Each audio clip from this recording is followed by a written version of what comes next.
我在路边调戏了一个美人，回宗却发现她是我从未见过的师尊。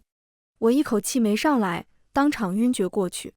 二师姐抱着我哭得撕心裂肺，大师兄慌里慌张去请药宗长老。师尊淡淡开口：“不必，我有办法。”师兄，师姐。只见师尊缓缓褪去外袍，露出健硕的麦色胸膛，和胸膛上悬挂的水晶链子，在众人的注视下俯身在我面前晃了晃。我眼睛还没睁开，手先上去了。美人，嘿嘿嘿，带链子的大奶美人。师兄，师姐，师尊，呵。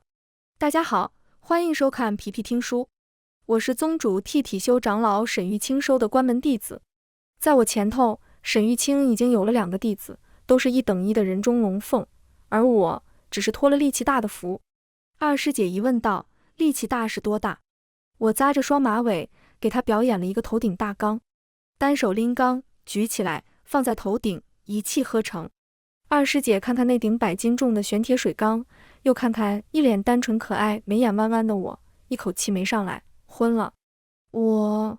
大师兄连忙去找药宗长老，被他拉来的长老头发花白，鼻梁上还架着一副老花镜，颤颤巍巍地蹲下身子给师姐把脉，最后得出一个肾虚的诊断。师兄一张脸五彩缤纷，和长老道过谢后，把人送出朝云峰，一回头发现二师姐醒了，她正握着我的手，泪眼婆娑：“太好了，太好了，体修有后了，呜呜呜，你都不知道师姐我等这天等了多久。”我歪了歪头，不懂师姐为什么这么激动。后来我才知道，大师兄和二师姐都不是自愿加入体修这个行业的，他们都是宗主从别的行业里抓回来滥竽充数的苗子。大师兄的专业还好，无情剑道，勉强算是和体修有点关系，但二师姐是多情合欢道的，离了合欢宗，再也没有愿意大夏天不穿衣服，大冬天穿薄纱的男人勾引她了。朝云峰上的日子苦不堪言，最苦的是大师兄都不愿意为了师妹的眼福而现身，只光着膀子练剑。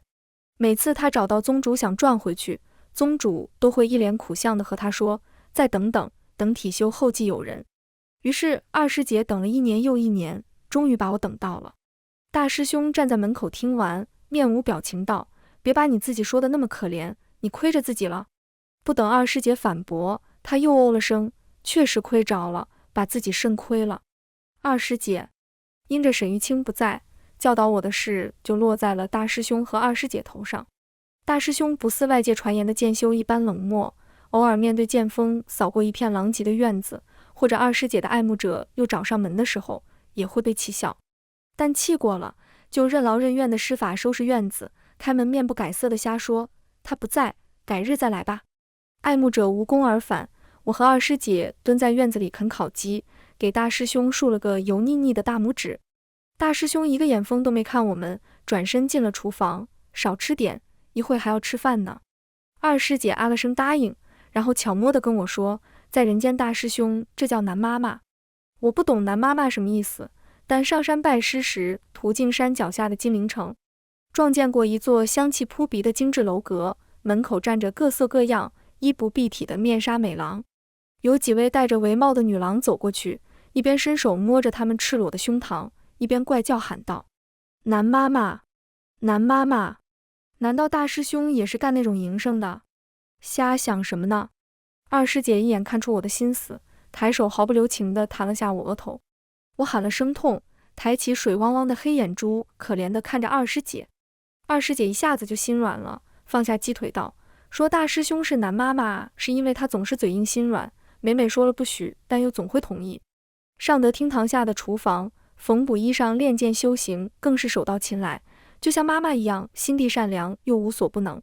我哦了声，手悄悄摸向二师姐面前的鸡腿，嘴里说道：“我不知道，我从小就没亲人。”见二师姐诧异地看过来，我无所谓地笑了下，说道：“我有记忆，就是在叔婶家生活，后来他们嫌我吃得多，就把我扔了出来。我小时候靠乞讨，稍微长大点就去当了镖师。原本老板不愿意用我，但我打败了31个镖师，老板就愿意了。”二师姐沉默地抿唇，似乎觉得触及到了我的伤心事，正准备说什么，忽然目光落在我嘴边的鸡腿上：“你不是吃完2个了吗？”“哪来？”他恍然地低头，看着空空如也的瓷碗，愤怒大吼：韩离！我3两下把鸡腿吃完，骨头扔进火里，迅速起身跑开喊大师兄：大师兄，我饿了，饭好了吗？大师兄穿着围裙，马尾用条发带高高竖起，站在灶台旁边，伸手用铲子扒拉菜，头也不抬道：快了。朝云峰上的时光过得很快，一眨眼秋天就到了。大师兄有事出门，午饭只能我和二师姐解决。好饿，我好饿啊！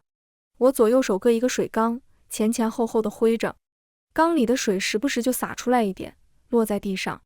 二师姐坐在藤花树下，不知道在想什么，忽然双眼一眯，巧笑倩兮地看着我道：不如师姐领你去人间吃吧。人间？我停下动作，额头薄汗被太阳一照，像是细碎的微光，但远没有我眼睛亮。就去你上次说的那个金陵城。吃完饭，师姐再领你去玩，反正今天大师兄不在家，咱俩就算在外面住一宿也没关系。我兴奋地放下水缸，迫不及待道：咱们什么时候走？二师姐把朝云峰的令牌挂在我腰带上，完事拍了拍手说道：现在。瞬移幅瞬息千里，眨眼间我们就出现在金陵城内的一个巷子里。巷子里有个乞丐，看着突然多出的2个人，浑身一抖，眼珠死死瞪大，害怕的已经忘了喊。二师姐从兜里掏出几枚铜板放到他面前的碗里，他又千恩万谢，喊着多谢仙子。我跟在师姐身后走进繁华的金陵城。拜师那天我只扫了眼大概，现在细细逛起来才发觉什么叫耳目一新。凡人虽无法术，但头脑聪慧，有些机关将术做得比仙人的仙法还好。我看得乐不思蜀。师姐领我吃了一顿鼎鼎有名的桂春肘子后，就放手让我自己出去玩。只是到了晚上一定要找她会合，她领我逛夜市。我一口答应下来，混进人群里，随着大流走走停停。不多时，我随着前方一个女郎停下。女郎在一个手持灯笼的黑皮美郎面前站定，黑皮美郎和女郎对视了一眼，含笑盈盈地捉起女郎的手往自己胸膛按去。女郎不知说了什么，美郎便拉着女郎进楼。再看周围，都是如此。我隐约悟到什么，在一个提着灯戴着斗笠的美郎面前站定。美郎，我隔着一层轻薄的白纱，我似乎察觉到她的疑问和无措。等了半天还没有动作，我只好主动把手塞进她的衣领内。她似乎还是个新人，衣服也比别人的多，但领口敞着成一个 V 型，露出紧实的麦色肌肤和健硕的胸肌轮廓。美郎，她震惊开口：我不是。哎呀，小晶，你怎么在这呀？屋里有客人正找你呢。快走快走！楼内猛地窜出几个人高马大的壮汉，一左一右地挟制住他的手臂，就往楼里拖。等会，我不是。你们找错人了。男人似乎想挣扎，但不知想起了什么，忽然憋着力气没有动，仅仅只是犹豫这么一会，他就被带了进去。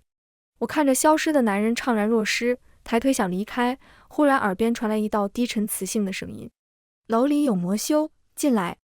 我下意识的，我脚步一转，走了进去。外面依然是白昼，然而进楼关了门，里头灯火辉煌，纱幔四垂，美人如云，觥筹交错，一时竟分不出白天黑夜。哟，这是哪来的小妹妹啊？可成年了就来寻欢作乐。一股香风从我后面扑来，窈窕的红裙女子打着团扇走到我面前，好奇地观察我，眸中却没有半点笑意。我环视一圈，目光落在女子的脸上，俏皮眨眼道：我当然成年了，今年刚好18。哦，小妹妹可有喜欢的？女子挑了挑眉，团扇掩唇笑道：我这楼里的郎君可都是万中无一，妹妹挑谁都不亏。我故作犹豫，女子便凑近了些许，暧昧道：妹妹若喜欢女子，我也不是不行。我惊慌地瞪大眼睛，连忙摆手：我有喜欢的了。女子问道：是哪个？我换人带来。我道：方才被带进来的那个。方才？女子唇角笑意冷下去：真是抱歉啊，妹妹，方才那个是新来的，还没调教好，不若姐姐帮你选个。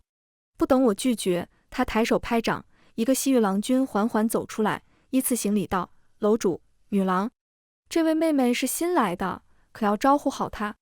楼主斜瞥我一眼，意有所指地说道。武男含笑凑过来，柔弱无骨地靠在我身上，吐气如兰，楼主放心，我一定好好招待。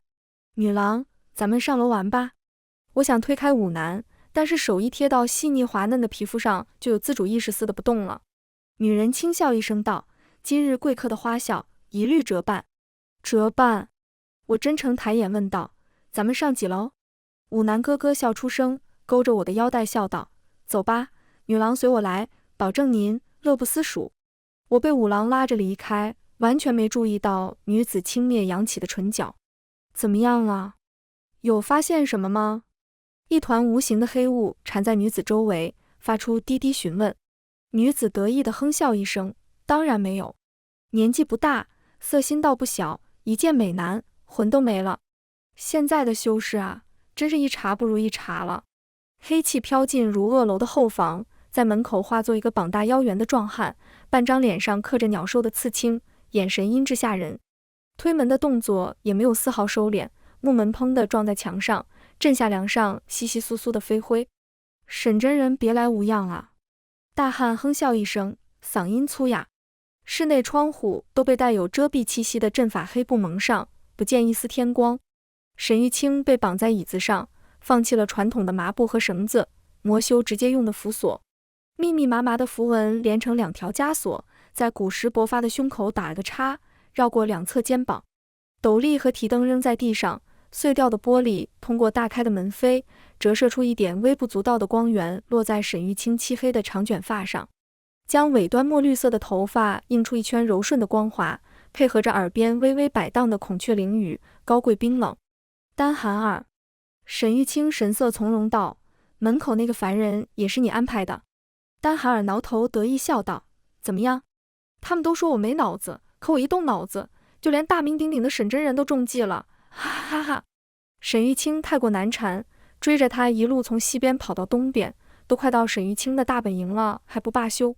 丹寒儿只好一路留下魔气，引诱沈玉清到如恶楼门口，再让一个凡人郎君假装肚子疼把提灯给他。事后如恶楼的楼主就换人将沈玉清拉进去，金陵城人人都知站在如恶楼提灯蒙面的就是如恶楼的郎君。沈玉清出去历练太久，压根不知道这层规矩，才让他得手。而且绑他的都是凡人，沈玉清必然不会出手，这就完美落入了丹寒儿的最后一个圈套。知晓体修力气大，丹寒儿还拿出了符锁，不怕沈玉清挣脱。你们有胆子在泗水宗脚下，就不怕被发现？哼，这楼里都是凡人，谁会发现？更何况，你以为你们泗水宗的弟子就不来这里寻欢作乐了吗？丹寒儿今天头脑异常灵活，定定看了沈玉清半晌，不无得意地说道，你是在等那个泗水宗的丫头吧？可惜了，她已经被更娘打发享受去了，哪里还能想到你？沈玉清神色不变，甚至桃花眼含笑勾起，心里却在暗骂丹寒儿今天把脑子找回来了，这么聪明。还有那个挂着朝云峰腰牌的弟子，一点美色就把他勾走了。不过想想看那个弟子在门口对他垂涎3尺，上下其手的样子，沈玉清似乎也并不意外。沈真人，看来天道不眷顾你了，哈哈哈哈。丹寒儿猖狂大笑，脸上的刺青在此时无比狰狞，闪着令人心颤的寒光。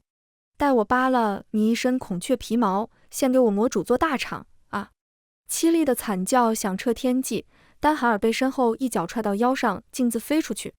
沈玉清瞪大了眼睛，拼尽全力把身体往旁边挪，却被沉重的枷锁带倒，连人带椅子重重摔在地上。砰的一声，丹寒儿重重砸在墙上，飞灰扬起，呛得沈玉清止不住咳嗽。原来你在这啊！双马尾少女背着光站在门口，优雅地放下腿，掸掸衣裙，语气轻松地笑了下。沈玉清，哪里来的黄毛丫头？你找死！丹寒儿恼怒地从墙上把自己拔出来，转过头，神色阴狠，浓黑的魔气汇聚在他手上，逐渐形成一把铁锤，猛地一跃，锤子在空中带起一股凛冽的杀意。小心！沈玉清背在身后的双手结印，目光死死盯着我，失声喊道：快闪开！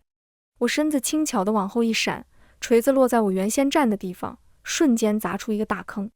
丹寒儿眸中一凝，迅速朝我攻来。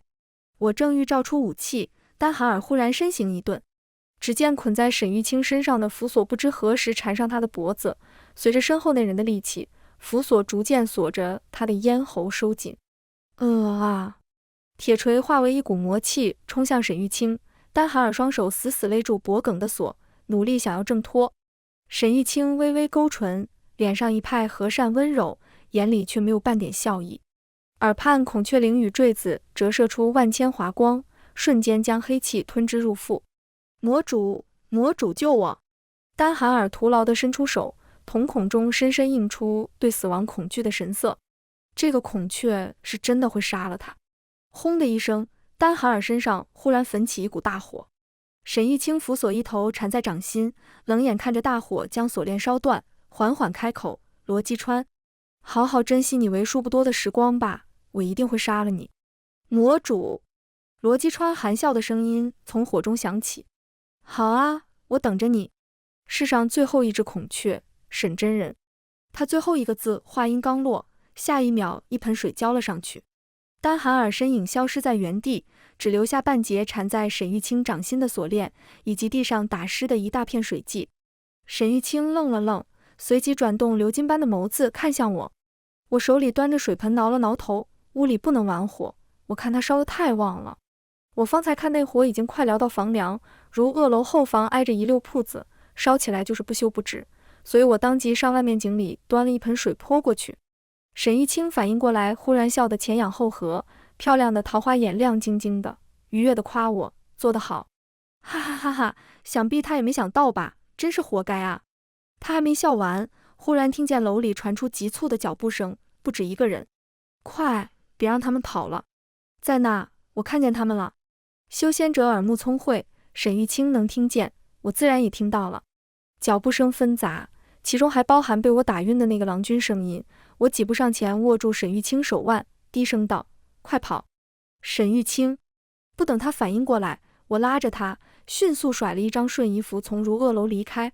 与此同时，魔宫内一片死寂，丹寒尔跪在下手，更是连大气都不敢喘，全因魔主在对敌人放狠话时，一盆透心凉的水兜头浇下，不仅浇灭了火，连带着万米地下的魔主真身也如落汤鸡一般。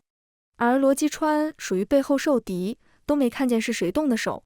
高座之上，罗姬川冷冷抬手，眨眼间身上干干爽爽，换了一件崭新的衣袍，咬牙吩咐道：“去找，天涯海角也要把人找出来，我要把他和沈玉清一样抽筋扒皮，吸干零碎。”是。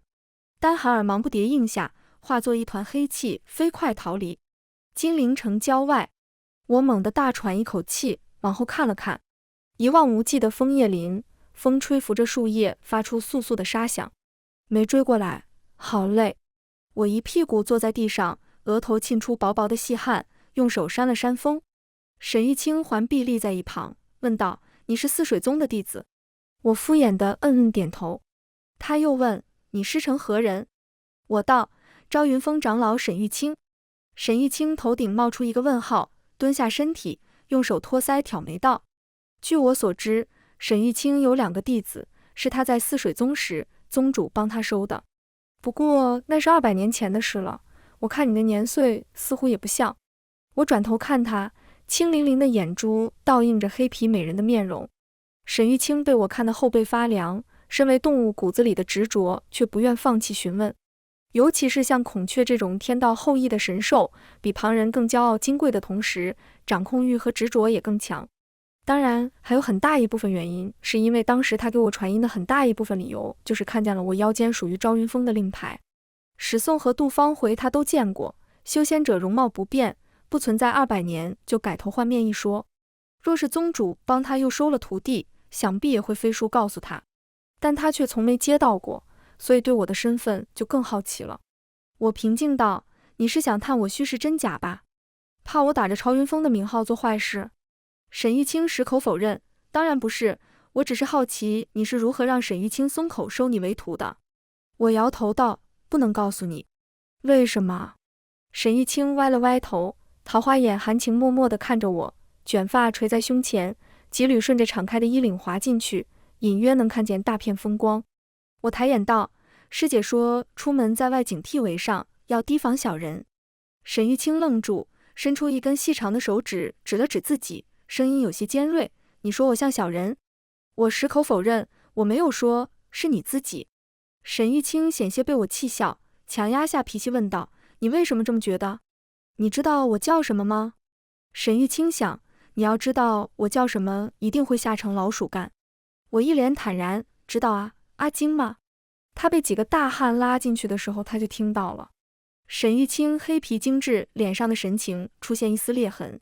我不叫阿金，我叫……刘金眸子对上我的视线，忽地一顿。沈玉清不知想到了什么，形状优美的唇瓣弯起一个笑容。我不叫阿金，我是被他们强拉去准备献祭给那个魔修的一个散修。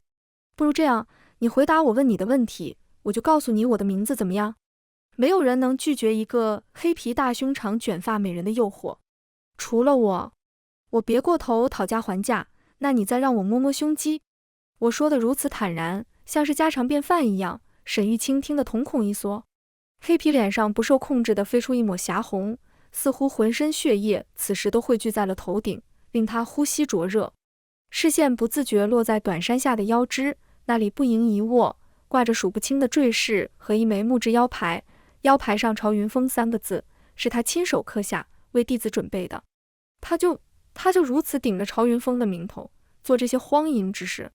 我细细观察着面前男人的神色，只见他浓密乌黑的眼睫微微发颤，呼吸急促，瞬间失了在如萼楼里云淡风轻的高贵清冷。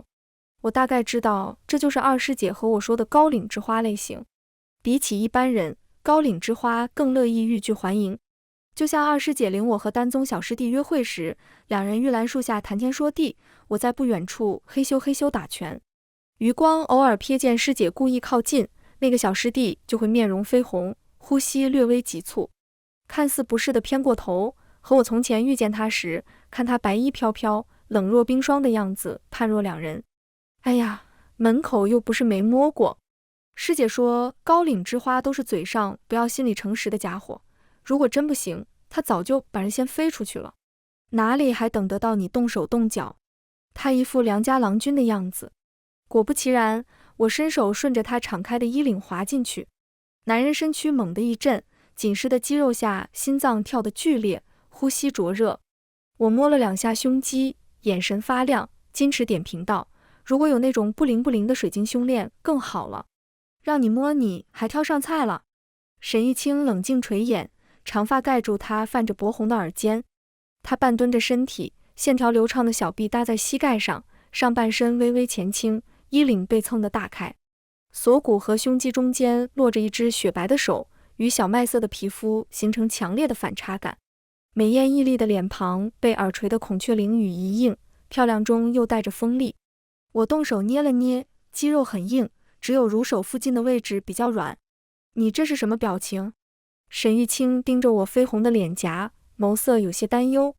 我没有开口，只是把脸颊贴了过去蹭蹭。沈玉清身子一下子绷紧，脊背仿佛流淌过一瞬微小的电流。我轻声嘟囔：好熟悉的感觉，这个胸肌有种熟悉的感觉。沈玉清敏锐听见，眉毛霎时扬起来：你还摸过其他人的胸肌？麻酥柔软的心脏瞬时如同铜锅里熬制的铁水一样沸腾，受累的战友愈让刘金眼眸逐渐幽深。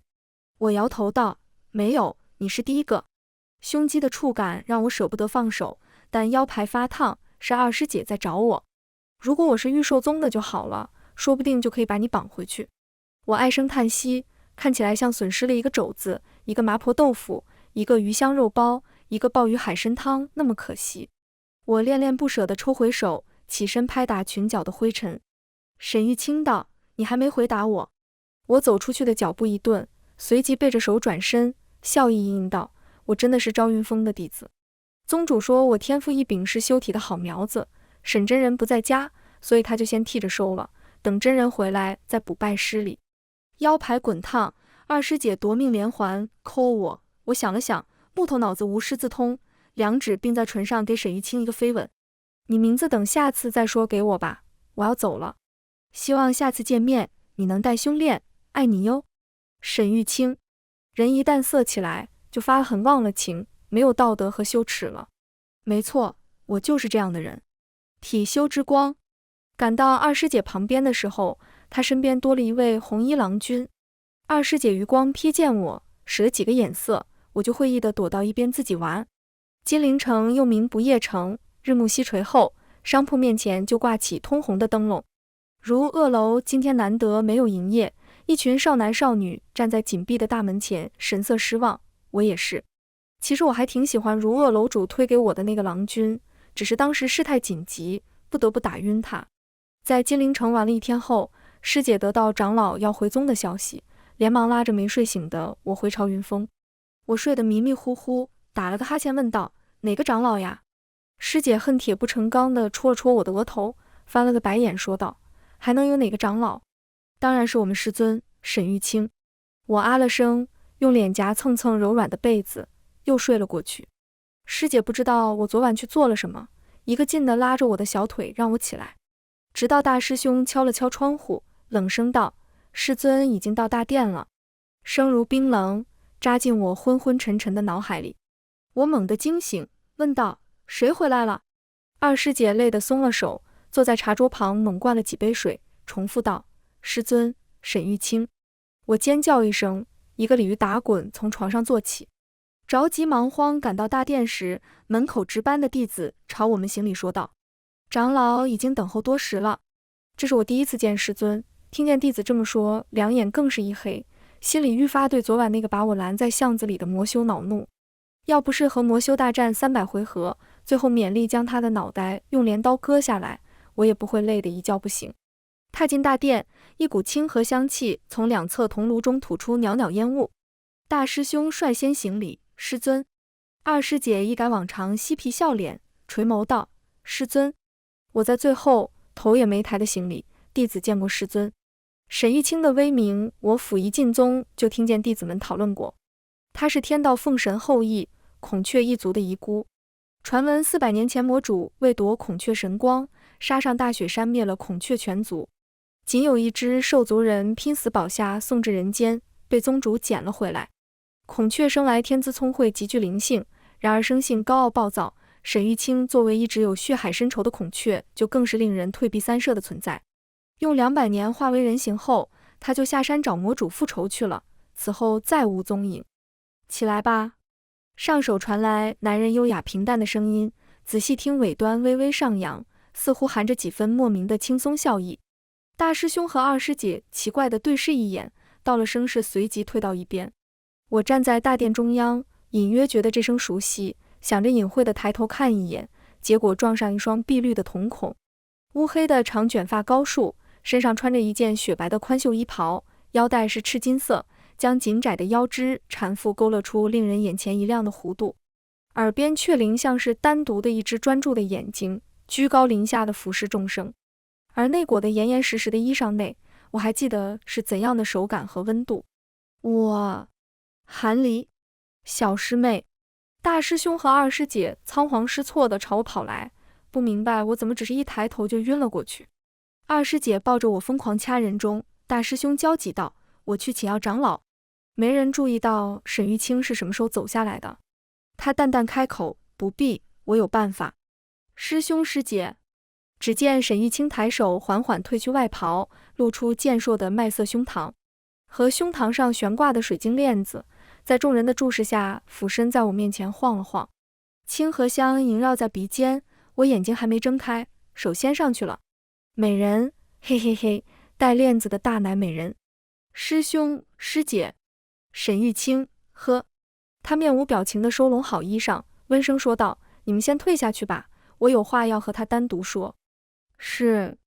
大师兄和二师姐见我没什么事，还有色心色胆，不顾我苦苦勾着他衣摆的小拇指，毫不犹豫地抛下我，行礼告退。末了，还不忘把殿门关上，收获值班弟子谴责的目光。地下睡得好吗？沈玉清笑眯眯地问：“要不要给你弄个被子？”我讪笑睁眼，地下还挺凉快，师尊要不一起躺躺？沈玉清挑了挑眉，细长的手指搭在唇边，宝石蓝的指甲衬着麦色肌肤，给人一种相得益彰的美丽。我咽了咽口水，从他领口看见水晶链子的顶端。沈玉清说：“拜师礼我会和宗主说，不用准备。”他话音未落，我就瞪大眼睛扑了过去，径自撞在沈玉清胸前，将人撞得往后仰倒，一只手慌张地扶住我的腰。不要啊，师尊，我真的知道错了。你看在我头一次犯的份上，就饶了我吧。你不知道，我从小就没见过黑皮大奶美人，我把持不住啊。我招，我什么都招。宛如紫蝴蝶的身影扑过来，沈玉清眼底含笑，只是没想到我居然这么实心，一脑袋撞在他胸前，把他撞倒。要不是孔雀异于常人，他的胸骨只怕是断了。沈玉清想，他或许知道宗主为什么要帮他收下这个弟子了。体修好苗子。行了，行了，我还没说什么呢。今日我穿的一身紫色衣裙，头上让二师姐随意挽了2个发髻，2缕长发从耳后垂落在前腰，发髻上插着一对漂亮的蝴蝶银钗，因为扑过来的动作有些歪斜。沈玉清帮我扶正之后，温柔地笑了笑，手指勾住我后领，想要把我拉开。结果我双臂如同铁钳一样死死抱住他的腰肢不松，脸埋在硕大的胸肌里蹭了蹭，流的不知是泪水还是口水。师尊，我真的错了，你原谅我吧，我以后再也不敢了，我给你当牛做马，呜呜呜。沈玉清尝试撕了几下，没把我从他身上撕开，甚至还感觉到胸口仿佛被什么舔了一口，整个身子一僵，麦色皮肤脸上染上2抹薄红。韩离，美人嗔怒的皱眉。我伤心欲绝的松手，然而下一瞬，腰肢就被人揽住。我垂眼看着沈玉清抖动的眼睫，脑袋上冒出一个问号。沈玉清叹了口气，抬眼笑着说道：我原本想说，我去和宗主说拜师礼取消。我们孔雀一族贞洁如命，你摸了我，就得和我结契，师徒之名总是不变。但是看你现在对我死不松手的样子，想必也欢喜我，一刻也离不开我。没关系，我抱着你去和宗主说也行。我大惊失色，等下。沈玉清抱着我，轻松从地上起来，要往门外走。我目瞪口呆，扑腾着要从他怀里跳下来。我没说要和你结契，我没。但你摸了我。沈玉清斩钉截铁地道：你现在还摸着呢。我讪讪收了手，把手臂缠在他脖子上，盯着那张五官艳丽的脸。四目相对，我心跳不自然地漏了一拍，又很快清醒过来。我们都没感情，可以培养。沈玉清缓慢靠近，以额头碰着我的额头，鼻尖对着鼻尖，碧绿色眼眸微弯，倒映着我呆愣的神情，整个人仿佛散发着漂亮诱人的光辉。而且，你不喜欢我吗？不喜欢我的脸？不喜欢我的身材？不喜欢钱？夺命四连问。我犹豫地问道：你有多少钱啊？沈玉清笑起来，耳畔的灵鱼也跟着扫动，脖颈线条优越修长。我是天地间最后一只孔雀，这些年不少人明里暗里的送礼，大概资产能从宗门后山铺到金陵城吧。我呆了一瞬，随即搂着他的脖子，甜甜蜜蜜，那还等什么？快去找宗主呀，夫君！我已经等不及和我们的夫妻共同财产说你好了。宗主刚出关，听见沈玉清过来，还惊讶了一瞬，看见我跟在沈玉清身后，微微一愣，随即笑道：怎么样，玉清，我为你收的这个徒弟是不是很得你心？沈玉清嗯了声，坐在宗主旁边的美人榻上，手腕一扯，我就坐在他邦邦硬的腿上，正面面向宗主。宗主，我乖巧的微笑，手腕还套着沈玉清方才路上给我掏出来的一个12道咒家打造的金镯子。玉清，你这是？沈玉清微笑道：劳烦宗主将拜师典礼取消，改成节气礼。宗主睁大眼睛：你们？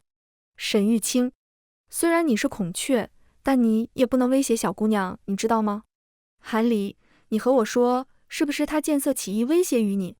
你放心，要真是这样，我绝不姑息。宗主急得从椅子上跳起来，指着沈玉清，怒目相向。沈玉清心平气和地托腮：为什么不能是他垂涎我的美色？屁！你们俩差100多岁呢。我闻言震惊，回头：你老牛吃嫩草。沈玉清，他一下子坐直了身体，神色温柔：年纪不能这么算，韩离，我们孔雀300岁才成年，我和你天生一对。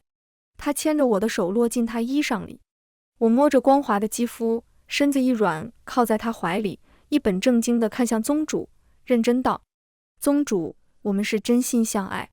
宗主。沈玉清，你把孩子手往哪塞呢？有辱斯文，有辱斯文啊！在地上无能乱叫了一通。宗主以手握拳放在唇边轻咳一声，眼皮抬也不抬，说道：玉清，你出去，我有些话和韩离单独说。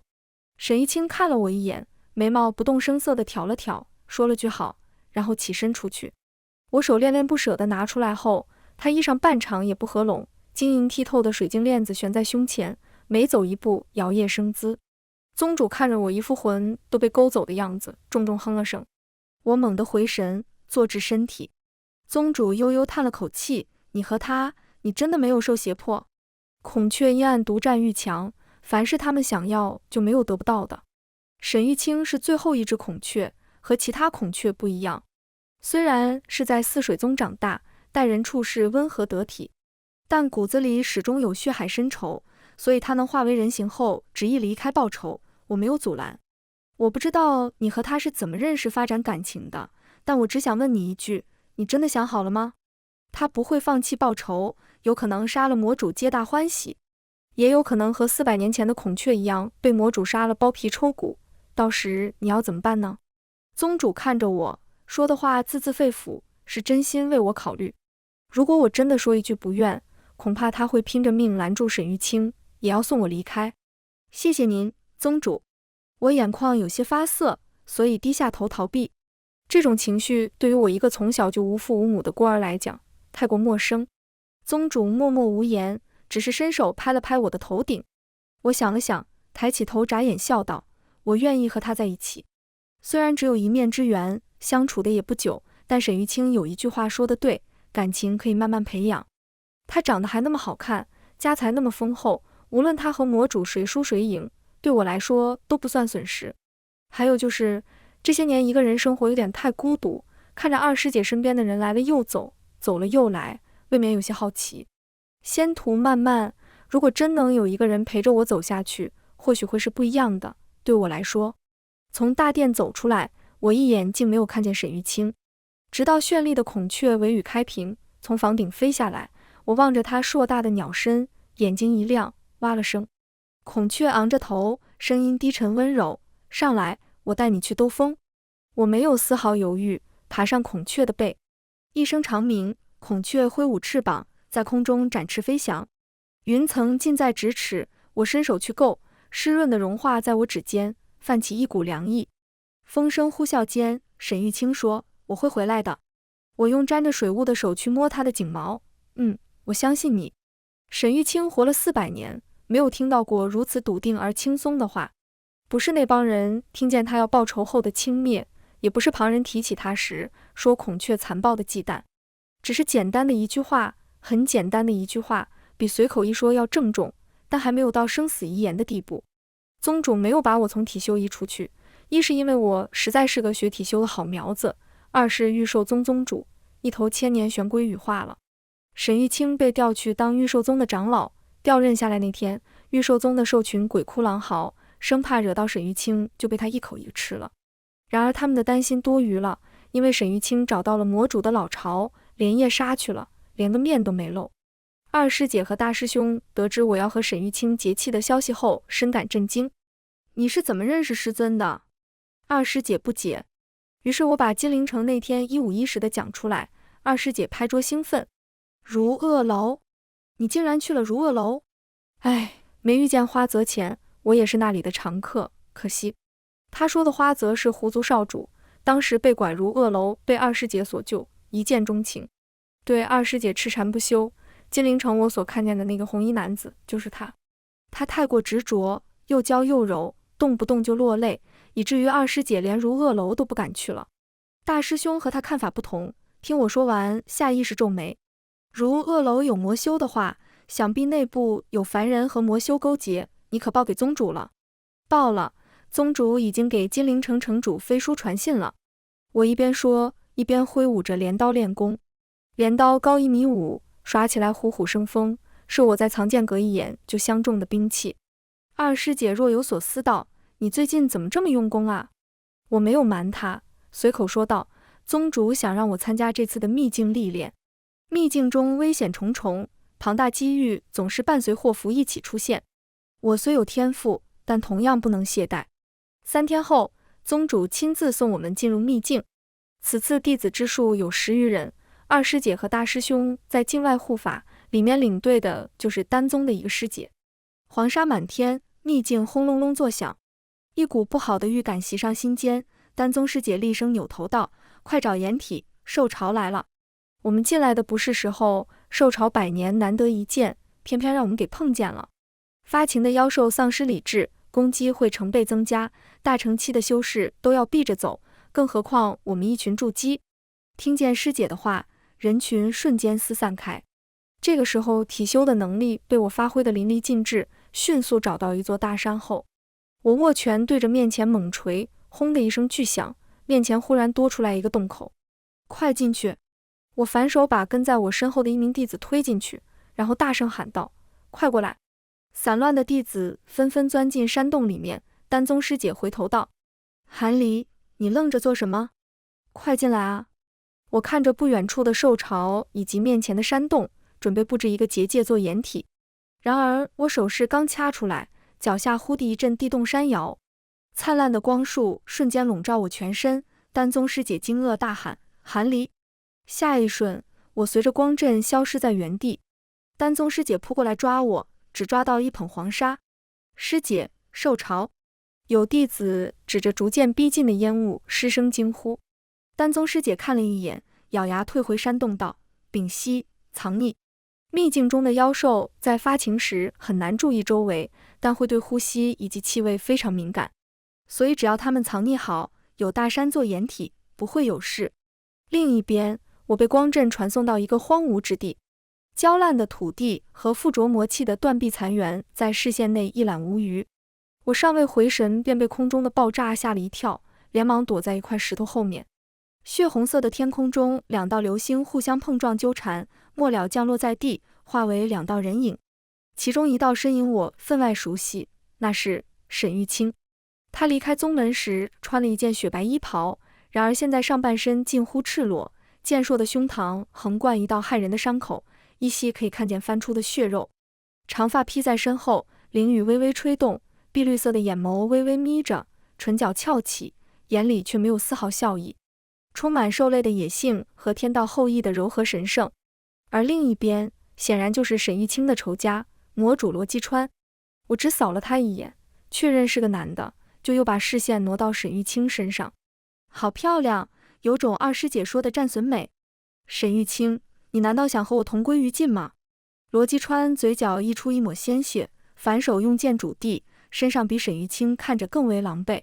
他简直低估了这个疯子，招招不要命的打法，仿佛永远不知道疲倦一样。我要用你的血来祭奠我的王族。沈玉清剑指魔主，眼中冰冷，杀意翻涌，清脆的金属碰撞在一起，摩擦出激烈的火花。罗姬川咬牙抵挡，心里却下定主意先离开这，等来日养好伤再战。魔境内有一个阵法与秘境相通，罗姬川猛地闪身，掌心迸射出一股焰火，直冲沈玉清面门。而后他趁着这个机会，落在远处抬手掐诀。孔雀属火，魔气形成的焰火对他毫无作用，很快被灵雨吸收。他站在空中，瞥见罗姬川逃跑的动作却没有动，反而嘴角微微上扬了几分。罗姬川咬牙皱眉，下一秒，他忽然看见地上落下的巨大银子，那是一把镰刀。伴随咔嚓一声清脆宛如砍瓜的声响，滚烫的鲜血喷洒出来，猝然瞪大的眼睛在空中画了个半弧，又落到地面上。罗姬川身体轰然倒下，脖颈的断口处潺潺不断地涌出刺目的红。我站在他身后，手持巨大镰刀，宛如死神将士，穿着一身鹅黄的裙子，俏皮机灵地朝沈玉清扬了扬眉尾。沈玉清柔柔地笑了笑，随即漂亮的桃花眼无力合上，身体朝地面栽倒。我抬手收了镰刀，扑过去，正好把人抱在怀里。于是那天等宗主从金陵城回来，就看见我抱着昏迷的沈玉清的身影出现在大殿门口。你不是去秘境了吗？不对，你怎么抱着他？魔主呢？宗主猛猛地看着我。我道：死了。宗主指了指沈玉清，那他呢？我昏了。那你呢？我长叹一口气，说来话长。宗主，等等，他像是突然反应过来，睁大眼睛看我，你怎么一下子变金丹后期了？方才他的神识无意间扫过，窥见我腹内金光闪闪的东西，猛地愣住。从筑基升金丹合理，但从筑基一下子升到金丹后期大圆满就不合理了。况且我此时和沈玉清出现在这，想必修为和秘境也没什么太大关联。我心虚的别开眼神，我先带他去找药宗长老了。劳烦宗主将我们节气典礼提前，韩离告辞。宗主奇怪的唉了声，望着我陶冶似的背影，摇了摇头。天道，真是妙不可言啊！宗主叹了口气，正准备回殿，忽然想到了什么，瞳孔不确定的惊颤两下，喃喃自语：孔雀身体那么弱吗？番外，节气典礼结束后，修仙界人尽皆知天道后裔，孔雀被一个金丹修士收入囊中。不少人对这段节气表示轻蔑，毕竟修士除非飞升，否则与孔雀这种神兽的寿命相比，无异于他们看凡人一样。更何况孔雀性情高傲，有那个凡人的苦头受。然而等100年过去，所有人发现似乎并不是那么回事。那个金丹修士天赋异禀，短短100年就已经成为元婴中期，执掌朝云峰。有人曾在剑道大会上看见过他，一身白衣胜雪，墨发晚髻，玉簪晶莹剔透，却不及他眉眼春色半分，引得新生代弟子心神荡漾。其中以蓬莱门的少主最出名，他向韩离长老提出了交往请求。那名少主粉衣翩然，柔弱无骨，是合欢宗的好苗子。韩离长老目光落在少年脸上，温柔地拒绝了。少年伤心欲绝，趁韩离长老不备，冲上来抱了下他。韩离长老尚未开口，便听自空中传来一道撕心裂肺、满含妒火的声音：韩离，你要逼死我吗？所有人都看见传说中韩离长老的结气对象孔雀化为人形，衣裳凌乱，领口敞开，露出诱人的麦色胸膛，锁骨垂着珍珠链子，行走间还能听见细微的从衣裳里传出的铃铛声。下一秒，那名少年就被一股大力扔了出去。众目睽睽之下，韩离长老托腮坐在上首，似乎弯着眉眼笑了下。全文完，皮皮听书，感谢您的观看，我们下个故事再见。